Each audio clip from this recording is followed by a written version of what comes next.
এই হোসাইন, লবণ কিনে নিয়ে এসো তো। বাবা তাহলে টাকা দাও। ওই যে ওখানে টাকা আছে, যা নিয়ে আয়। বাবা টাকা তো আছে খুব কম, 10 টাকা মাত্র। এই টাকায় কি লবণ কেনা যাবে? আরে আমি কি তোমাকে দোকান থেকে লবণ কিনতে বলেছি? বেশি পারিস। তাহলে বাবা দোকান ছাড়া কোথা থেকে লবণ কিনবো বলো তো? লবণ তো বর্তমানে 40 টাকা কেজি। যা 10 টাকা দিয়ে পাশের বাসা থেকে 300 গ্রাম লবণ কিনে নিয়ে আয়। মিটারে ভালো মতো মাপিস, মাপে কম দিতে পারে কিন্তু। আচ্ছা যাচ্ছি। এত কৃপণতা করে কি হবে বলো তো? একটু আধুনিক হও বাবা। আরে হোসাইন, একটু হিসাবি হও, না হলে বড় হয়ে কিছুই করতে পারবে না, ফকির হয়ে থাকতে হবে। ও আঙ্কেল, আঙ্কেল দরজাটা খোলেন। উফ, এই রাত করে আবার কে আসলো? যাই দেখে আসি। ও বাবা হোসাইন, এই রাত করে আবার কি মনে করে আসলা? আঙ্কেল 10 টাকার বিনিময়ে 300 গ্রাম লবণ দিবেন, আমার বাবা চাইলো। তোমার বাবা এত কৃপণ কেন? বাজার থেকে লবণ কিনতে পারে না, প্রতি মাসে মাসে আমার বাসায় লবণ কিনতে আসে। আঙ্কেল একটু দেন না, বাসায় তো লবণ নাই, তাহলে আব্বু কিভাবে রান্না করবে? দেন না একটু। ধুর, এবার লবণ দেবই না, প্রতি মাসে মাসে আমার কাছ থেকে লবণ কিনিস, ব্যবসা পাইছিস না? আঙ্কেল আপনি আমাকে থাপ্পড় মারতে পারলেন, যাই এখনই আব্বুর কাছে বলে দেব।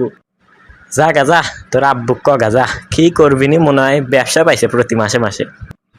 বাবা একটু কৃপণতা কম করে করো, পাশের বাসার আঙ্কেল আমাকে মেরেছে থাপ্পড়। কি, রমজান ভাইয়ের এত বড় সাহস? আমার ছেলেকে মেরেছে থাপ্পড়, এখনই ব্যবস্থা নিচ্ছি, দাঁড়া। ওই রমজান ভাই, দরজা খোল, দরজা খোল। আজকে তোকে মারবো, আমার ছেলেকে বলে থাপ্পড় মেরেছিস। হ্যাঁ, সলেক পাঠাইছে, কাম হয় না, এখন নিজেই আইছে। দাঁড়ান মামুন ভাই, আসছি। এই রমজান, তুই আমার ছেলেকে মেরেছিস, এত বড় সাহস কোত্থেকে পাস? দাঁড়ান, আপনাকেও একটা থাপ্পড় মেরে নেই।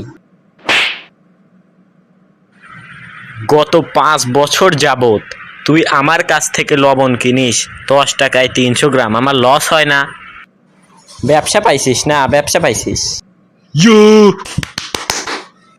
তুই আমাকেও মারছিস, আমার ছেলেকেও মারছিস, এত বড় সাহস তুই কোন থেকে পাস? আমার কিন্তু রাগে বুক ফেটে যাচ্ছে। আমার উপর রাগ না দেখাইলেও আমি আপনাকে 10 টাকায় 300 গ্রাম লবণ দিয়ে দিতাম। বাহ, তাহলে তো আমাকে 10 টাকায় 300 গ্রাম লবণ দিবেই মনে হচ্ছে। একটা চান্স নিয়েই দেখি। ভাই কিছু মনে না করলে, মাথাটা একটু গরম হয়ে গিয়েছিল তো, এখন যদি 10 টাকায় 300 গ্রাম লবণ দিতেন একটু ভালো হতো আর কি। ভাই কিছু না মনে করলে আমি আপনাকে 2টা থাপ্পড় আর একটা ধাক্কা দেব, তাহলে আপনাকে আমি 10 টাকার বিনিময়ে 300 গ্রাম লবণ দেব। ঠিক আছে, কোনো ব্যাপার না, মারেন মারেন, কোনো সমস্যা নেই, এই যে মুখ পেতে দিছি, মারেন।